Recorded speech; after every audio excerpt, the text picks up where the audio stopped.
ముందు ఎవరు లేరు, వెనకాల కూడా కరెక్ట్ అడవి మధ్యన అయితే ఉన్నారు. మస్తు అనిపిస్తుంది. ఎక్స్పీరియన్స్ అయితే హైలైట్ ఎక్స్పీరియన్స్.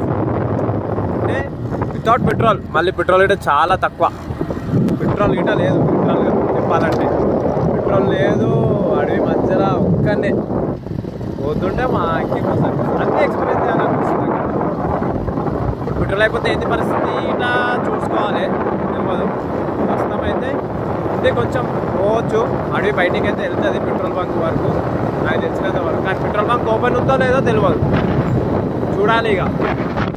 అది కూడా నల్లమల్ల ఫారెస్ట్ మధ్యలో పోయే దారిలో హైలైట్ ఉంది. జిందగీలో ఇట్లాంటి ఎక్స్పీరియన్స్ వెయ్యాలి అంతే అన్నిట్లా. ఎందుకంటే ఇట్లాంటి ఎక్స్పీరియన్స్ ఎందుకు అవ్వాలంటే మనం అనేది ఎంత స్ట్రాంగ్ ఉన్నామో మనకు తెలుస్తుంది. ఫస్ట్ ఆఫ్ ఆల్ మనం ఎంత స్ట్రాంగ్ ఉన్నామో అనేది మనకు తెలియాలి. లేకపోతే ఎట్లా తూతుమరగా అయితే ఉండొద్దు.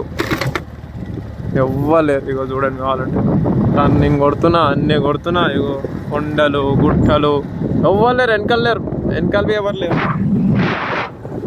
ఎవరు లేరు, ముందు ఎవరు లేరు. మస్తు అనిపిస్తుంది. హైలైట్ అంటే హైలైట్ అనిపిస్తుంది. ఇట్లాంటి ఎక్స్పీరియన్స్ కంపల్సరీ చేయాలి, అందరు చేయాలి. మీరు కూడా చేయండి, మస్తు అనిపిస్తుంది.